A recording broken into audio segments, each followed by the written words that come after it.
O maia whamalosi, ia tātou la e au, i taua in mo, e taua i mo keriso, le taua e tatau, ia tātou ino. I tu whapala ai, ai tau whaamalosi, mo le whaola mai. Ia tātou whamalosi,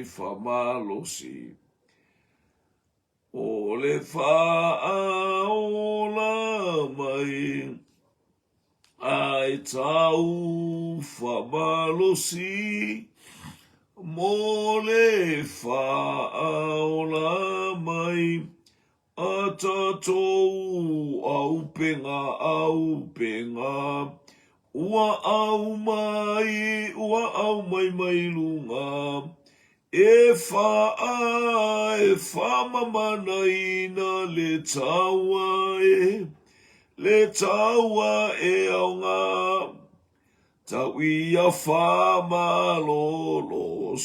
whamalosi, le taua ia whamau, ia tuli loa le fili, ia taia ana au oana, ia tātou whamalosi, le taua ia whamau, ia tuli loa le fili, ia taia na au, tapale ia whauma, Amio masese, ia tine ia mea leanga, fatupu mea lelei, ia tātou tau saili, tangata uasese, ia toso mai le fili, i e fatalale,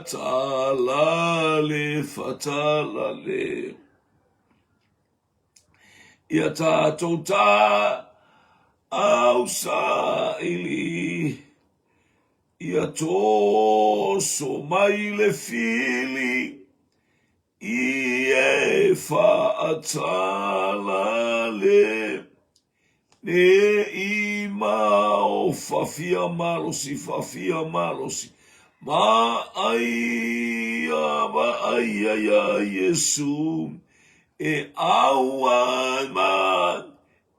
mai lonanga, e whaamau ai tatou, a whai e whamaoni, ma tātou tutu mau e wha, mo tātou pale, le ola e whaavavau, a whai e whamaoni, ma tātou tutu mau, e whai mo tātou pale, le ola e whaavavau. Hallelujah,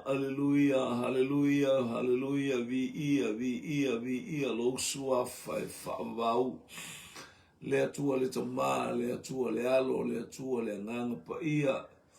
La e oi le vi inga, pale oi le vi inga, osana, aleluia, e mamalu, e sili ese lava oe.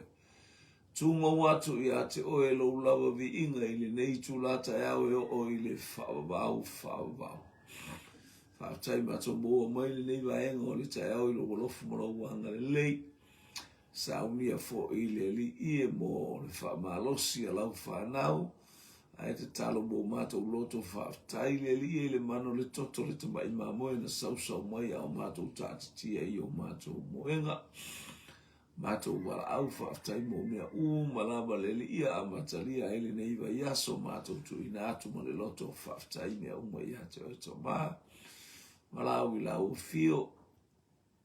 Anga lei mai lau upu so ni mai fo il faso ina le li ie. Whaongao mātou tangata whaima mea whainga aruenga au ale fe au tau moli a lau fio. Mātou te mo mia oe. Mātou te mo mia lava oe. Le tuo Abraham o le tuo Isaako le tuo oe o Iakopo. Mātou te mo mia oe. Tasi mai e nei aso ato mantua penga ta whailangi le alua lautala le lei. Mantua foi lo ainga mafuta mai peresepa i tiperia ia i lau. Lo a ao la bea e malo a ao whaaloloa. I uatu mea uma i lo mi inga ona o Yesu mātou wole mo mātou wala au atu ai. Haleluia, haleluia, whamangalo lau au ona le tangatanga sala whamangalo mai lo wainga le li ie mafuta. Haleluia, le ngata foi leo pe ngata whailangi ona o Yesu. Amene, amene. Ia. E, whatalofa leita e au whawheilua i atu sio tatu wainga le suafa. Manu malo ma le suafa. Longo halo tato wali o Yesu Keriso. Suafa fasisi lina ele atua i suafa umala. Hallelujah. O lena ia talia mea uma o lava. E selona i tua e sau e pei o i tato. O lona maliu le sa tauro o le maliu o le tangata sala.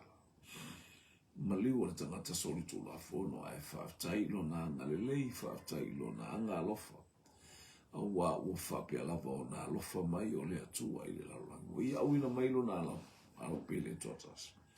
Ia auna i whano oe, auna i whanoa. Ia tāpapa i atu i le langi ma le ola e whawawau. Ia i le neita e awhata alofa i le ainga o le whatotua. Ia ngata whono le tino Keriso i o whamanu i atu le atua i ate oe mana usawaringa fo i mōre nei ba i aso. Fatalo mato tutu ila Amerika Samoa Hawaii ma Amerika ma o mele tato porklame leva ngole uli tono Amerika ia o tai au fo i New Zealand tutu e o te ale ono i tono Hawaii ia le nei tato te temi fatasi ma Amerika Samoa ia ngale leile atua o tapena tu fo i haleluya mo le folo ino le tana le leile le atua. Haleluia i tonu Amerika Samoa. Ia alu ma le afi, alu ma le mana le fe au le tala le leia le atua.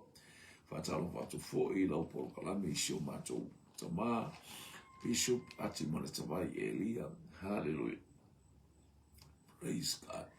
Ia manuia ia le neita e au. Whaaftai lawa whai te talo. Whaamanuia atu le atua i tāpenanga o le upua le atua. Haleluia tu maula na whau unga ia te o le tamana na whau malolonga fo i aua lau tino ni ia le li. Ia i le atua le vi inga ia i le atua le whau manuma le whau le tanga o le mlua te salonio. Haleluia. A o lono mta mua lua le te salonio lo mta mua.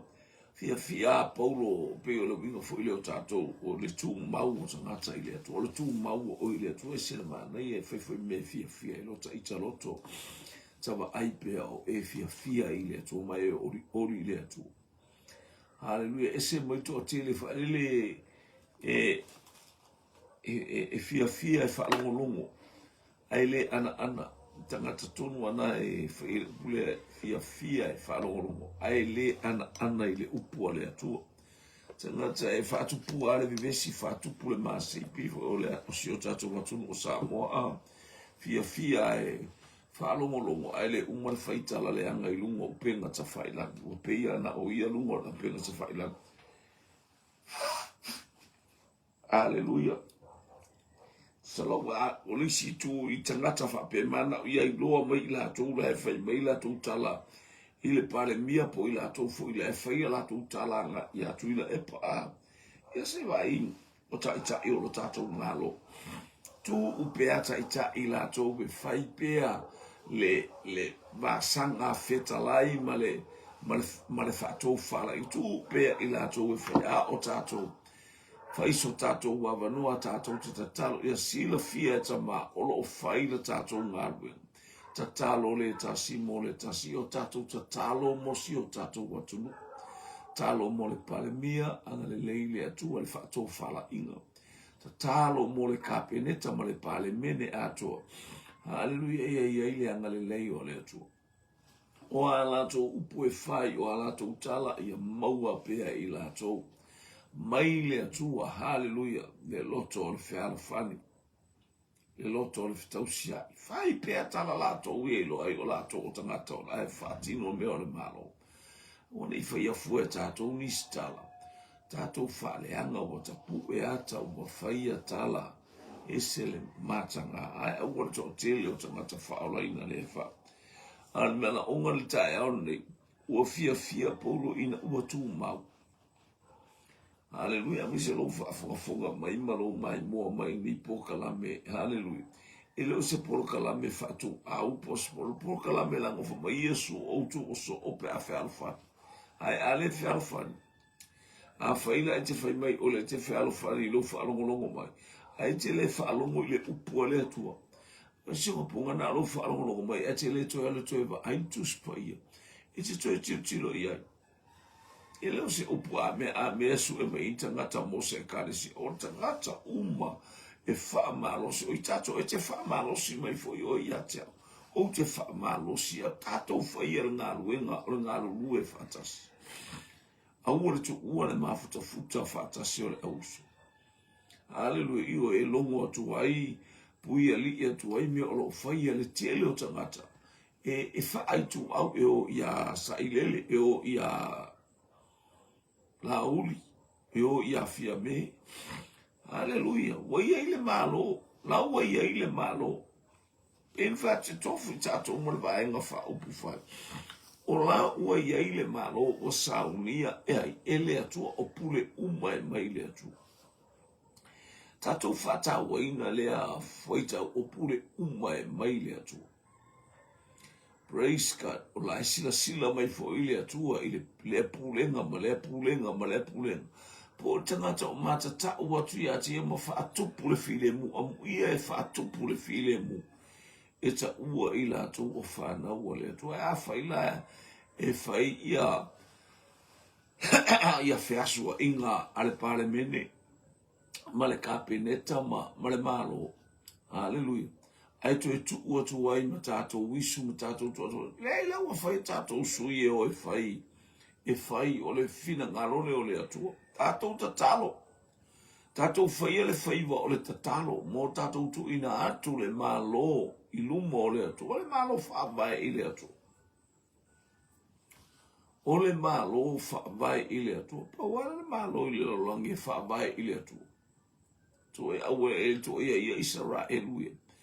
A o tātou le malo e se mai tātou le nei moto le lalolangi. Tātou te whaabae o tātou loto le amu ia I tātou wolan.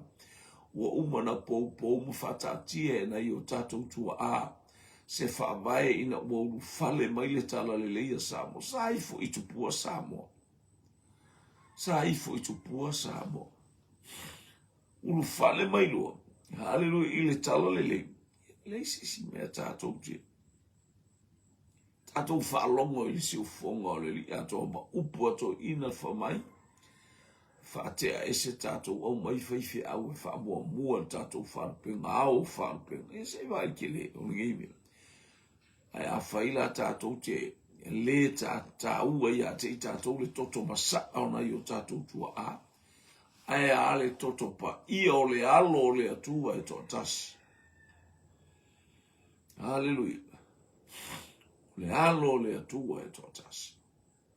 Na au mai au I tātou. Tu mau le upo le atua, tu mau le fionga le atua. ana mo mialo ana mo mialo tato ana i taimi uma feta lai mai e ile atua fia le apostolo pe fa no tu le kalesia i kalatia ua fa mo mia i ne tua i ola to fa pe na tato au ana le fa longo ai ana i le upu le atua puna ia kopo tangata le ana tangata tau fa oso tangata sale fia fo ia Yesu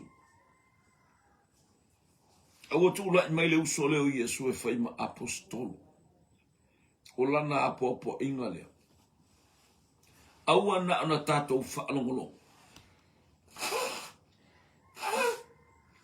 e ma nei a tato wola ina le fionga le atu ai ana ngongwing make yourself as a doer of God's word. A tato ngā lue ngā le atu. Hallelujah. Simina o le fia vi ia o le tangata so. Yeah. Anga le ia tu le atua ia te uto unga na o lo whapena o na whaile o langa lea. O lo fia vi ia o lo mana ia tilo mai tangata o oe o lo whaia kwa ukana ia ai o ngolo. Ioi. Ia le atua. Praise God. Hallelujah. Te leanga mortala whaalongo a. Te whiawea ia I mesese. Au mātou ngē no fwoi nei. Ni te I o tataringa. Ia mista ngata whaaleanga mea I o le au whaasara lau a. Tangata ia e whaasara lau a. Tala I te se. Le ai se baenga o le lalolangi nei e le o ia I le a fionga le atua. Ale whamai le atua ia to self. Whata oto. E ono fitu mea e. E ono me inusia e le atua. A o lona fitu. Ua sili o na inusia e le atua. O le tangata e whaaleanga. Le va uso ia I lola a whaila e sili o le whaa. Ona ino I ele atua. E te mumu mai le afi. Ia wana le taile I o mai le afi. A leo mātou ni leo vai atu le ata o le afi. Nā leo winga le tala o mātou. Leo mātou le matu mafo angana o le. O le pulu nau mo loua nganga. Te alu ese mai leo langa. O lo tau mo whaisa tani e toso o whaatasi o lua le afi. Hallelujah. Tau foi sa tani te I le fionga ale atu. Wa tangata unga te I le fionga ale atu. Tangata fa sa ve atu vai lua. Tu I ole si vai, tu I ole si vai. Te masai lo vai. Pe au ina tu I ole spirito tu I ole spirito le profeti tu. E tu pui ate ole me tu pui masai. Ia le ri. Yo. No tato afa longo o tato watu le upu tolu e whape esele whainga o kala na whaifi aura esele ma fau. Io langa roma na ongare ia ma ia avatu tangata ia te o ia whaifa le ia tu oe le upu ale tu. Ale upu ale tu tau tau sa oa. O tamato I whare o inga whaia ngā mai le a fio ngā le atu. O mai esu o tamato I whare. Mai paulo o tamato I whare I tato. Io fa pe o fine fa na ule au tala na apostol ai mai ta vita o lo lava nga au ya haya e fa kul kala e fa kul le tala fa le fa tonu le o langa fa va le o tamata I feel teu ma fa le mo le to teu ma fa mai tonu lo teu pa wa le tamata fia va ye le to tangata e whaalongo I le upua le atua, whaamaua lalo ma le loto ti ngā tete I le upua le atua. Whaamaua lalo ma le loto ti ngā. Whaanonga tu sasa ma I le upua le atua, whaamaua lalo le loto. Mana o mia o tato uifo I lalo. Fia a paulo. ina ua tu mau fa pena fo ile nganga fia ma le nganga bebe ai le umai pe ale para au ile tua alofa mai lona tu no ia le o Paulo ma Silvano ma Timoteo ile kalesia a tangata Tesalonia o ile atua lo tātou tama ma le lii o Yesu Keriso tangata lai o ile atua tangata e whaalongo le upo le atua tu sia Paulo ma Sila tama le o Silvano o Sila na Haleluia tu sia Paulo ma Timoteo ma Sila e ba il tala atoa le ia Haleluia nisi mea ele participate ele tamale o lae e serve la wa matana alu Timoteo malue pe o le tala i Timoteo mo fa so Timoteo le tato fa longa le kalesia i Filipi le na ave sasa na loka na Paulo masila ele mo Timoteo ele fa pela o solo Timoteo o lae tala i Timoteo fa malo si Timoteo vi ia leli ele leile atua Haleluia. Ia ia te autou le alofa tu noa ma le manuia mai le atua le tama. Ma le o Yesu Keriso sa afia finga ma molinga le upo le atua. Ia le alofa tu noa o le atua. O le alofa tu noa le the grace of God. Ele maua stangata. Ele maua stangata na o le atua agape la. Na o le atua lava. Hallelujah. Alo sila le malo waba. Wa mai le alo le atua. Ea, tutongi ai, na tātou sala. Lona toto pa ia, whaamangalo i tātou le bāma le atua. Hallelujah. Onu ese ave o latou tamaiti, ave o latou watali i mawhine. Hallelujah. Ave o sia i taulangai. Ave o sia i taulangai, bia pa ala se keleka o iengo ioi. Ia nganga le anga e ave osia ia latou taulanga. Ki nganga ba e kor kaulanga on meng fa yo la ko ni mama le faka ngaka la nga de di ma yo ngukuma. Haleluia. Ai le kaukala nga ole akala nga kuma ia le fia afe kausanga ole kuwa ma le akala nga ala ne tautala o mena fai limo o tangata ai o to ifo ia to e fasia la to fana sai lumo le atu le atua ia e fata bo tautonga na fai ia e fata na fia va ai le atua ile loto ia e fata ai le fati no le tauti lo le tala le saustalo e to na mana ia le termina o titi te fai taulang ma ba ia lon tama aya mo ina ta ia lo se tua Hallelujah, sa fasioti tato, amoi tato tu fasioti, wa na fai fa pena me tato tu fai. E follow ia le tote le tamata. Ala uba le tala. E te le fa longu ia i titi le pola te mina fai tau lang na le upo titi la walue. Fia i mato ma uo na usa ule fai le mea wa e tau tua. E se mana i o titi le mana na usi fai ngā tau langa. Awane e tu wale mea wa e fai atua i le atua. E tu mai a uti alo e fia mana ia uo. Hallelujah. No ole tala. Hallelujah le tala ia apero amo ma isa ako le tatou te eloan mala au le toa mai lo wata le fia te tilo le atua i o tatou loto. Hallelujah. Po le ale tu ai ngā loto le atu ai ngā loto lale le atu ai ngā loto fa pena le fina ngalo le atua. E fia sisila le atua i o tatou loto pe moni ma oni. Ia vi ia la le atua. Tatou.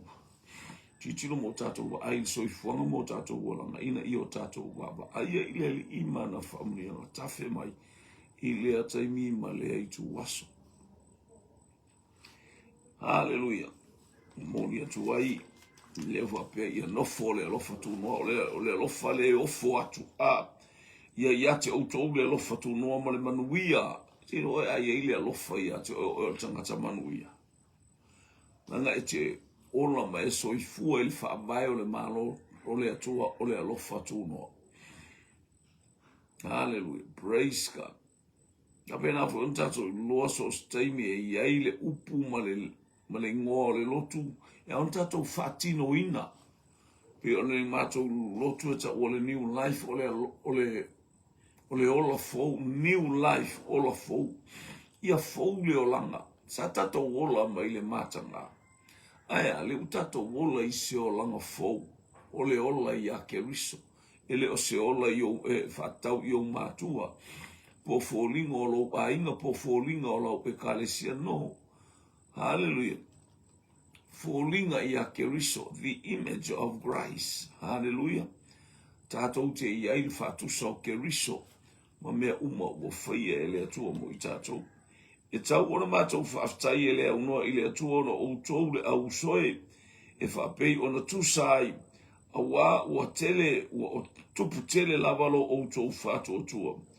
Ua whaateleina foi lo outou whealofani o outou uma lavatai o outou uma lavatai to tasmai le mana ia a ole anga ia tu foi le tu si po se fa malo si po sa telefoni stangata tu puoi lona loto fia fa pena oi fa tai o lo amana ia mai ue o ia vi ia le atua mea uma nei e te maua mai le atua angale le atu tangata o upu fo ia paulo e whaftai ai. Hallelujah. Ona o lato whatu tu ole whatu atua lava o tangata. Hallelujah. E te ilo e te maua ile whaaola tanga o lou whatu atua e te maua ile me ta ua ole whaaola tanga.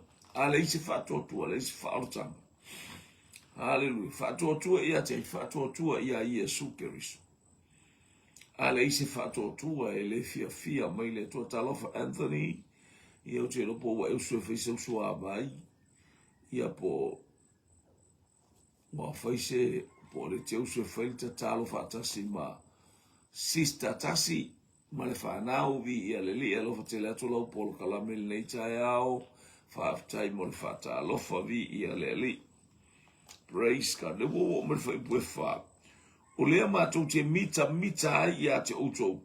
O i mātou nei lama i le kādesia le atua. Ona o lo outou ono sai ma lo outou whaatotua. I ona pō sa wanga uma ma pōpua ngā ua outou whaatoa ai. E kau whalongo mai whaftai markulanga lele. Mai o taimi o pōpua ngā ma taimi o whainga tā. Hallelujah. Taimi o sawanga. Taimi le tātou te iei fo ina taimi. Hallelujah. Le tātou te iei le fo ima fo in tātou fi whaamalo sia ina ia whaamanuwi atu i ate oe. Whaamanuwi atu i ate oe. Whaamanuwi atu pēa le atua i lautou sinionga. I lautou sinionga i iei le malu le atua. Malolo tele. Malole whaatua tua. Ia malo fo ile fa malo ia ile anga le manu ia le sali i Anthony anga le atu le tua ile sabali le tua fa lo fo le yaso ia anga le atu le fo uma tu fo ile mato fa malo sia na nafi ia ale wo to tau mai ia fa manu ia atu le tua ia te o le uso mo ta pena tu fo i haleluya e anga ia tu sa ringa mo fa tua ia nga ta fo ile no fo alo ia whaamanuia le atua i whaalongo. Hallelujah. Whaamanuia le atua i lau whaalongo i la ngona e le upo le atua i o tātou roto. O tātou te iei sauwanga ma taimi o pōpua ngā.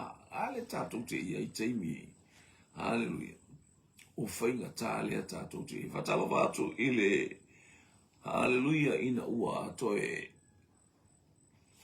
Toe iwa minu te tāle i tū la e lima i te tonu o New Zealand whatala whatua i le au ona le atua tama o le lau mua au sunga le whia onga la le a whaitoa la le ta lofa whaftai mo le whatalofa vi ia leli o le au te ia i le ui le whaipue wha o lea ia te Salonia lua te Salonia mta mua.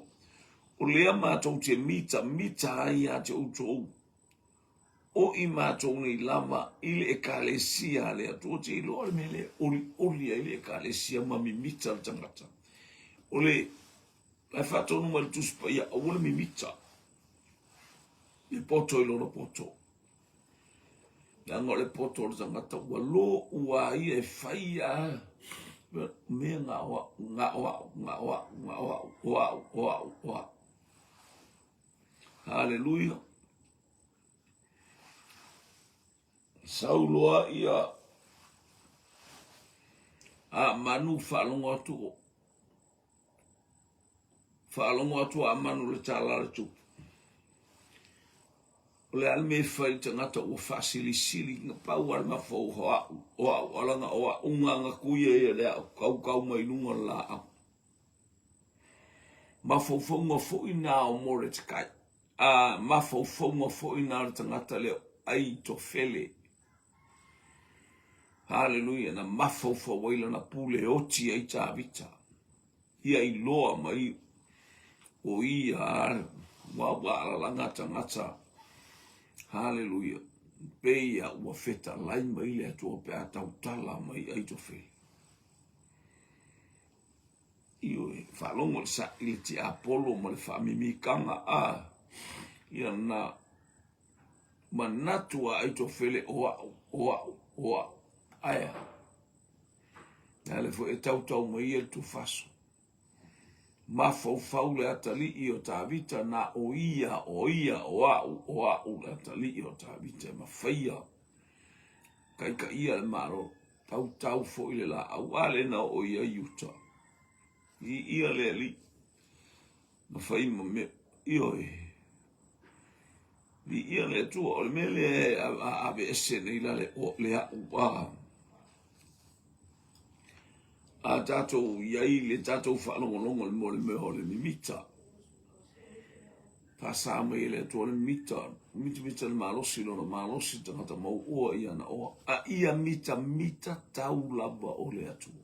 Se le manga ia e miofo i la korkaka mika ai ua ulo inga. So le ngā o se oli le mea ngai ai le ngā mika.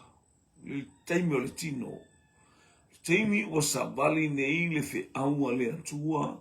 Hallelujah, ma le upu le atua le whamalosia i o le ausu. Ni ia le atua. Tatou whalongolongo i le awhionga le atua. Mita taulava o le atua. Taulava o le ali. Mea umawa o ilo whaia le atua moa umalo wa inga le kalesia so se mei ai. O te mita ona o le atua. O le ale winga, whafo ira ia i le atua. Tangata le te mimita ia i le vi inga. Mimita i le vi inga o le atu. Wai atu mwhaina whaile a mea mimita whaftai tama vi ia oe tama whapale oe i le vi inga.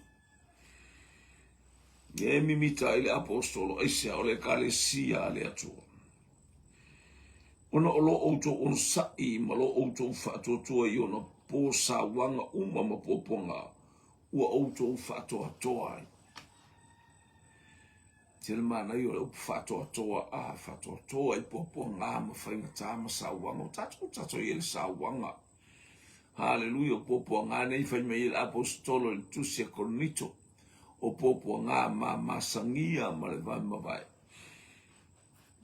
Aolo whatari mo i tato ule ma mawhau whamanu i ngā le atua. Ria leli. Lei le atua i teimi umala. Praise God. Tele mana i o le tatou talia o popoanga o atala o a upu o a whaiwhainga o sauangana i a te oe. Ele o mai sasa tatou a ese matautia o le mea tutui i to tonu o tatou loto o me whaia tangata. Ke le kōlia o whaasawala waina talo wha i le angai mai nei tae ao malo le tatalo.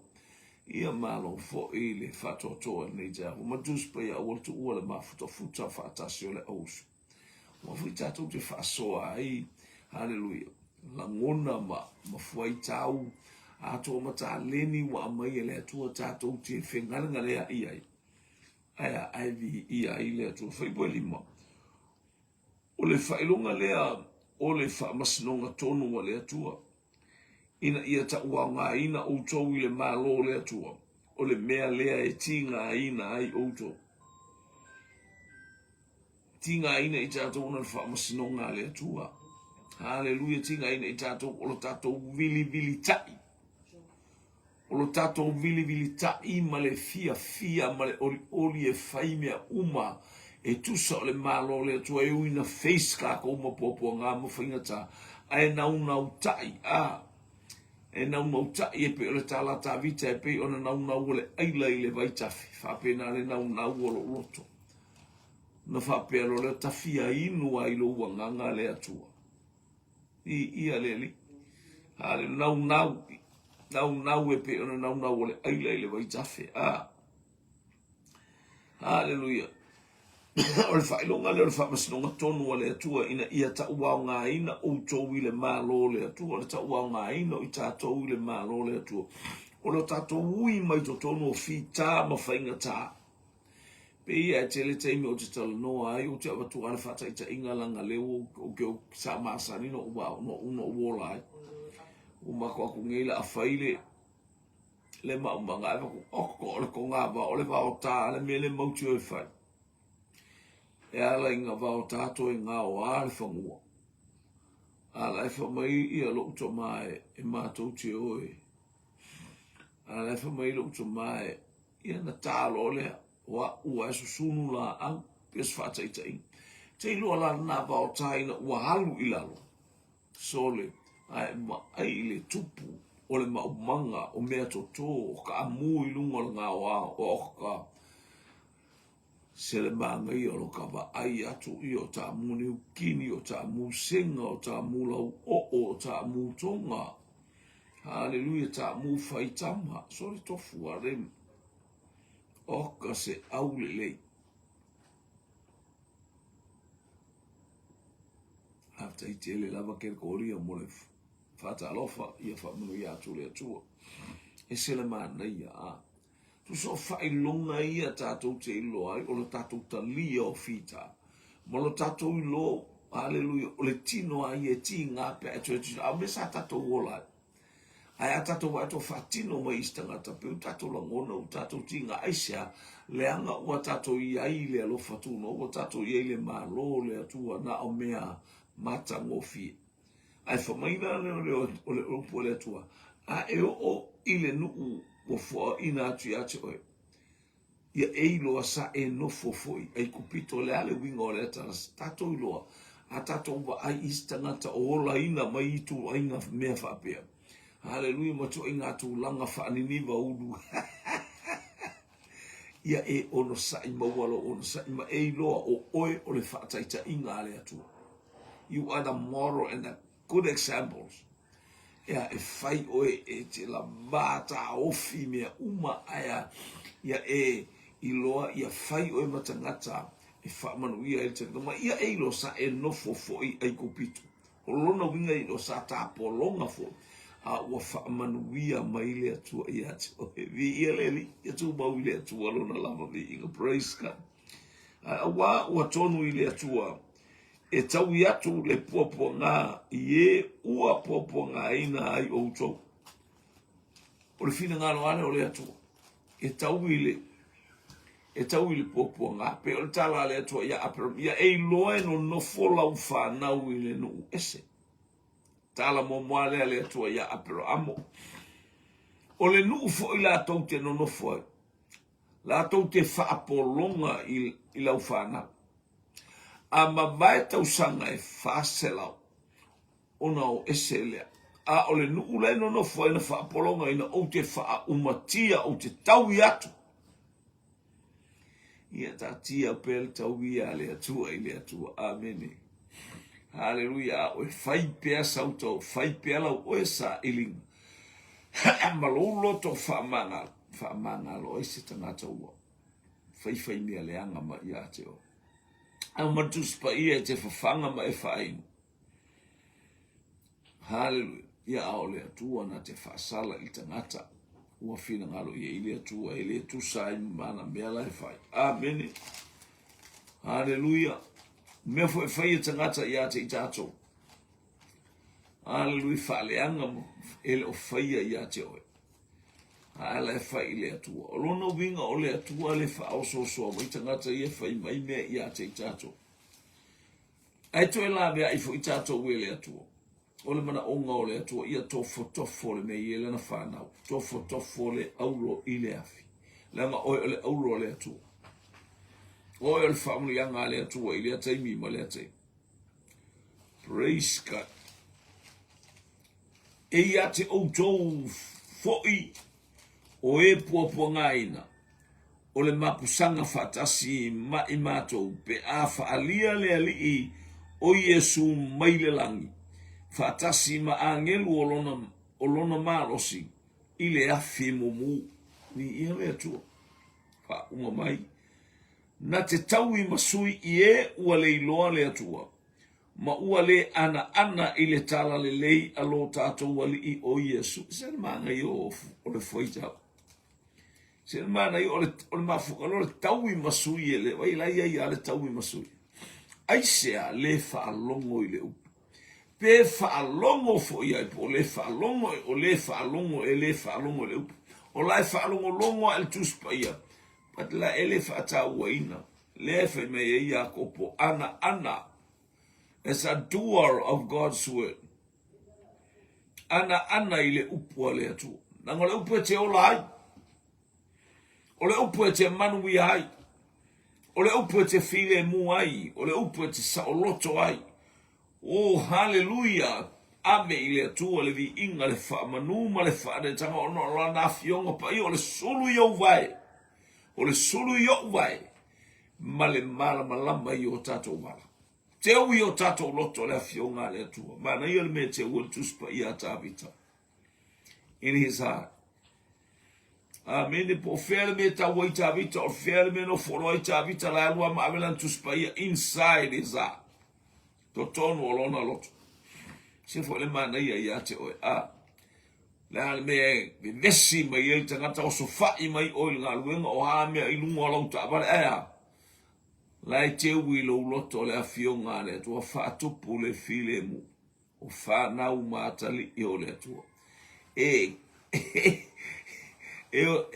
Wala au mai le nganga pa ia i to tonu o tātou loto. Keep on. Whai mea lelei. Pa mai al tala saulo ina o ba aya tu le whai mea lelei o tāwita ia te ia whai mea leanga. Te whaia mea sili. Ma e manu malo. Olo manu malona. Keep on doing good things. Hallelujah. Whai mea lelei e vi to give God the glory. To glorify the name of our Father in heaven. Ia le atua. Whai weiwa. E whasalaina i la atou lava. I le whawhanonga e whawawau lava. Ia tea male alii, male mamalu o lona malosi. Pe a fio mai o ia ina ia vi ia iona lava. Ina ia vi ia iona lava tangata pa ia. Ma ia o fofongia o ia. I le nahaso ia te ilato uma o e whaatoatua. Awa na o tautari tonu mai lama i lama atou mau. Ole upo le atua ole mau. O le upu le ale atua i la mātou mau o Yesu ke riso o le ali i mare whao. Lea le tala noa mai le inosia ma le ino le atua ma le whaasala le atua le tau i masui o le atua. Ia te i latou o le whaalongo i lana upu. Lua fe tau sanga o fola mai ai le afionga le atua. Lua se lau tau sanga o mai ai Samoa. To e tolu a tau sanga tato o i le lua se lau tau sanga. Lea ua lua se lau tau sanga. E tato te tau i fwai numera. Lea ua tato i loa o mai le periodo le lua se lau tau sanga. O se mea tele i to tonu o Samoa. Ni ia le li o le whaamana tuina o le tau nuu mai o le tala le leis. Wha a upenga tato lua se lau tau sanga. Io, au ngā tupula ngā ia Samoa tau nuu mai o le tala le lei. Tau nuu mai le tala lei o tātou whaalongolongo, lua se lau tau sanga. Hallelujah. Mai le taimi na o mai eile nuu mai ai kupito. O mai loto e whafo i le atua i le fast fulu tausanga e to e whafo i e whato ao o mai le. Whato a taunu i tonu ave le atua i tonu o le no. O ole teimi o Yosua. Hallelujah. Umatu Yosua sau teimi o whamasino. Ele lua se laun tausanga. Ai whaatai le atua na e te iloa e te sila fia mai iau ngā tupulanga o le lua se lau tausanga e o mai tasi walu tolu o e o mai i le tasi iwa o i le lua o lua ono. Hallelujah, o lea e te langona ma e iloa le whaavai o sa mo o le atua o le nu o le atua nau mai mei whamai e le tupulanga o la tolu le iloa le atua a esa le. Le fia whaalongo i le atua tangata. Tala al tusia whaamasino po le whaamasino e momo. Mai wa iei tupulanga wala tau le iloa le atunga. Tole. Se matua mea matautia. Ai atato, lua se lau tau sanga ua tupu le upua le atu. Luas. Oka, taimi ole o mai ole no umai. Fast food tausanga o i tutonu le nuu 5 tausanga na taua i e Yosua le taua pea ele a kose te se laun kausanga ai sauta la fai mai tuspa ia o ia o mai le tupulanga la tau te le iloa le atua so e whawhima le iloa le atua o le tala fasolo pito le nuu e waba aile au mainga mai o le nuu. Au whai tātou te loa le a mainga lo tātou malo se ia o ina whātou la ia le isis na te le loa le amatanga o le malo. Tala fasolo pito Samo. Na ifo Samo ia itu anganga le anga o tupuanga. Aya, le ua tātou ta lepe atu te le anganga le anga fasalave. Aya, ua manu malo le tala le ua manu malo ia Ikeriso le tala ia Nebukanesa. Ai tu la I mai le malo e le wha umatia. E wha mabau le malo o Yesu Keriso le malo e. Ta ia le nganga pa ia. Wina mai le nganga pa ia I lunga o lana whanau ta e wha mabau le malo le. Vi ia le I tato atu ni whaibule sultasi. O le mea lea o praise God. O le mea fo I lea mātou te whatonga tuai, e lea unoa mo outou ina ia ta uaunga ina outou e lo tātou watua e tusa, malana mala au ia te outou ma ia whaato atoa ina e ia male malosi le loto mau le lei umalava, malenga luenga ale whaato atoa. Ia. O le mea lea mātou te whaatonga atu ai e leo tu wāle mātou wāla au atu, tusi atu. Hallelujah, tusi a Tesalonia, pena tusi mai Efeso, pena tusi mai Korinito.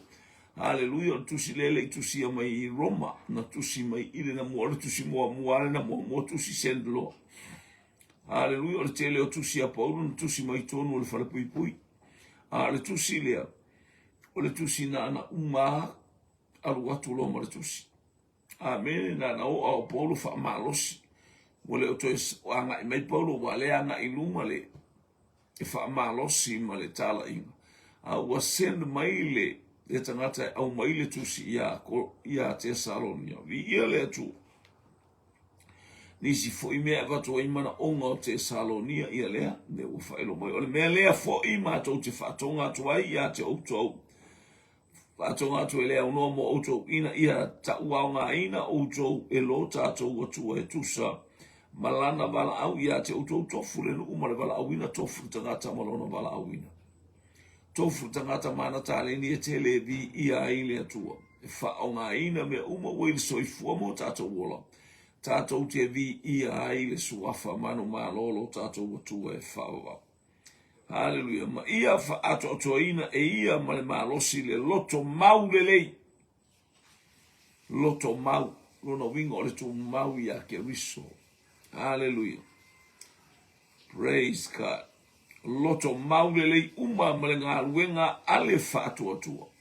Tauria ole whaatua tua ole whaaloina le. Ale ai se whaatotua e le fia mai le atua tala ai peru. E le fia mai le atua pe ale isu tātou whaatotua. E maumia al tātou i elu tātou whaatotua. Tātou te sa ili atua i le alii. Hallelujah. Ole whaarotangana na ole talia. E le au ngā. Wa e talia. Ole vaenga mua. E le ngata.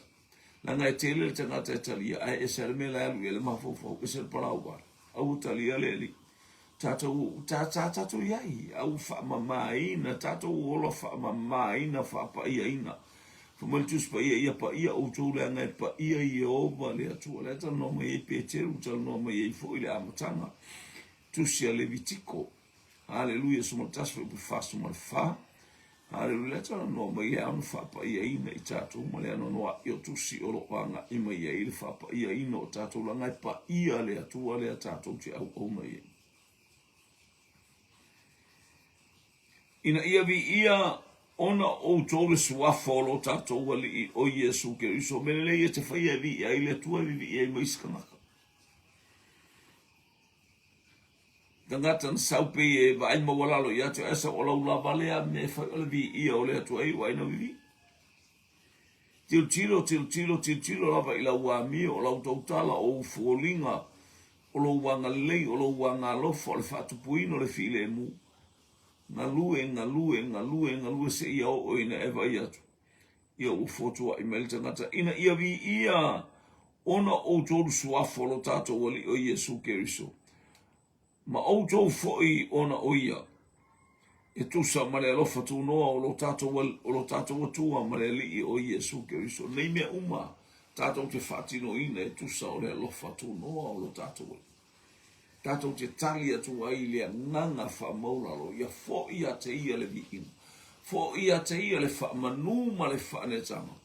Ona o lana upu tā fotu whaalongolongo ai mo whaamarusia iai. I lea taimi maneta. Whamuia lea tu ia te oilo ainga le nei tai au. Uri masao le tai au, ma le aso, anga le leile le i fuafuanga umatamaa. E ala ia Iesu Keriso mātou te tauta tala i le whaamalosi i lau upu o oe lava Keriso. Hallelujah. O le whaamalosi mai. O oe o le puruvanga o le whiangainga. Wala au ia tu mau au whaamurianga i lunga o lau whanau whaalongolonga e meise lau whanau nauno tai ia te oe. Wala au fo oisia nganga e whaalongolonga mo whaamanuia lona loto. Hallelujah. Ia e whamanuia atu i le ainga i upenga ta whailanga. Ia i lo manuia mai ia i le pati a lau fio. Mātou te mōmia oe. Mātou te mōmia oe nei asu. Whatasi mai a ambataria foi ma le a ewa onga i tono Samoni. Ia wala au sau le ala sau whalea onga sau me iei whanau le mana o lau toto. Le au whainga luenga a mata i le neita e ao ma e o foi mai o lātou a inga. I le atafa ma le itu o le ainga o le whatotu a misa Samoni i lou manuia. I watu mea uma i lou i inga. Iesu le li i male whaola e ole ma wala awai. Amene, ma amene. Tali tu la suma lua awina tu tātou upolo kalame. Ai mainu, tali mafisiri. Pi ia i le tua o no Iesu. Amen.